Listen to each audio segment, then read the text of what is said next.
On December 26, 1900, a supply boat called the Hesperus approached the Flannan Isles, a remote cluster of rocky islands off the western coast of Scotland. The crew expected to find 3 men waiting for them. They found nothing.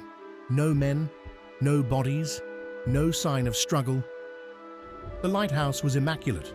The beds were made. Food was half-eaten on the table. The last log entry had been written 4 days earlier.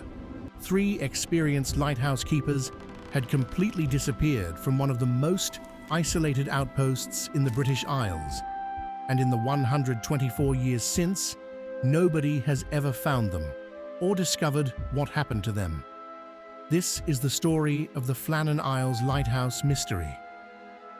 The Flannan Isles sit approximately 32 kilometers west of the Isle of Lewis in the Outer Hebrides of Scotland.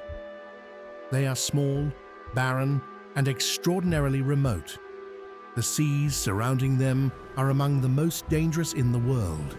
The lighthouse there, built on Island Moor, the largest of the islands, had only been operational for 1 year when the 3 men disappeared. It began operating in December 1899, and its job was simple: guide ships safely through the treacherous waters of the North Atlantic. The 3 men stationed there in December 1900 were experienced keepers. James Ducat, 43, was the principal keeper, the most senior of the 3. He had over 20 years of experience in the lighthouse service. Thomas Marshall was the second assistant keeper. Donald MacArthur, the most junior of the 3, was serving as a temporary replacement for a colleague who had fallen ill. These were not inexperienced men. They knew the lighthouse. They knew the seas. They had everything they needed to survive for weeks. When the Hesperus arrived on December 26th, delayed by severe weather, the relief crew immediately noticed something wrong. The flagpole was bare. No flag had been raised to signal their arrival. None of the men came to meet them at the dock. The keeper who went ashore found the lighthouse door unlocked. Inside, the oil lamps were cleaned and ready. The logbook was in order. 2 chairs were pushed back from the table, as though their occupants had risen in a hurry. 1 chair was overturned. The clock had stopped. A meal was prepared, but uneaten. All 3 men were gone. The logbook provided the last record of what happened inside the lighthouse before the men vanished. The entries were unusual. Thomas Marshall, who kept the log during that period, described severe weather on December 12th. Storms he called among the worst he had ever seen. He wrote that James Ducat, the most senior and experienced keeper, had been quiet and distressed all day. He wrote that Donald MacArthur had been crying. This was deeply strange. Ducat was a seasoned professional who had worked through some of the most violent North Atlantic storms in living memory. Marshall described him as badly shaken by what appeared to be an ordinary, if severe, storm. The entry for December 13th recorded that the storm had continued. Marshall wrote that all 3 men had prayed together. The entry for December 15th was the last one. It read, "Storm ended, sea calm. God is over all." After December 15th, there were no more entries. The men were never heard from again. The official inquiry, led by the Northern Lighthouse Board, concluded that the most likely explanation was a freak wave or series of waves.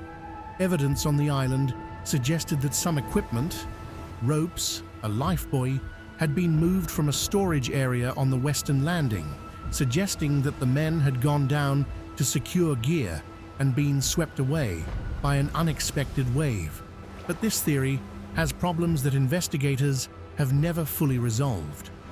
The weather on December 15th, the day of the last log entry, was described in Marshall's own words as calm. Ships in the area confirmed that conditions were not extreme on that date. If a wave large enough to kill all 3 men simultaneously had struck the island, it would have required extraordinary force, and it would have had to strike all 3 at exactly the same moment, leaving no survivor to raise an alarm or return to the lighthouse.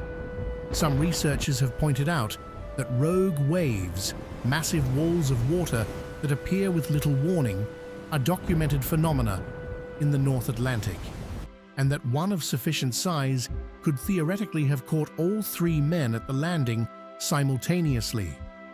Others have proposed more disturbing explanations. One theory suggests that one of the men suffered a mental breakdown and killed the others before disappearing or throwing himself into the sea. The logbook's descriptions of Ducat weeping and all 3 men praying together have fueled speculation about psychological deterioration under the extreme isolation and storms of those December weeks. But this theory has never been supported by any concrete evidence. A third theory, persistent in the folklore of the Outer Hebrides, involves the supernatural. Local fishermen for centuries had avoided the Flannan Isles, calling them cursed, home to spirits who resented human presence. The disappearance of the 3 keepers did little to discourage this belief. There is a fourth possibility that investigators have never ruled out completely. The Flannan Isles in 1900 were so remote that a ship could have approached undetected. Some researchers have proposed that the men encountered someone or something that arrived by sea. But no evidence of any vessel, any confrontation, or any third party has ever been found. Every explanation fails at some point. Every theory leaves something unexplained. The Flannan Isles Lighthouse still stands. It has operated automatically since 1971. No human keepers required. The island itself remains uninhabited. The western landing, where the men were last believed to have been, is accessible only in calm weather, by experienced sailors who know the currents well. No trace of James Ducat, Thomas Marshall, or Donald MacArthur was ever found. The logbook, with its final entry of calm seas and a prayer, is preserved in Scottish records.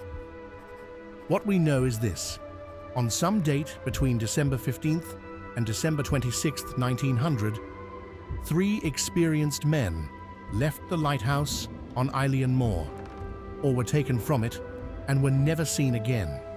We know what the lighthouse looked like when it was found. We know what the logbook said. We know that the meal was prepared and uneaten, that one chair was overturned, and that the clock had stopped. We do not know why a man with 20 years of experience was found weeping in a logbook entry.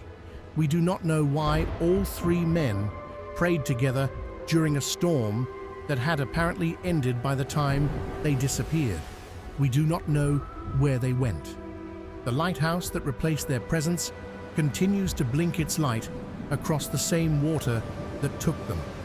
Ships still navigate those waters safely, guided by the same lamp that 3 men tended in their final days. And somewhere beneath the North Atlantic, or on the bare rocks of one of the Flannan Isles, or perhaps nowhere that we will ever find, the answer to what happened on Eilean Moor in December 1900 remains exactly where it has always been, waiting. If you want more stories like this one, subscribe to Obscura Files. Every week, we go deeper into the stories the world forgot.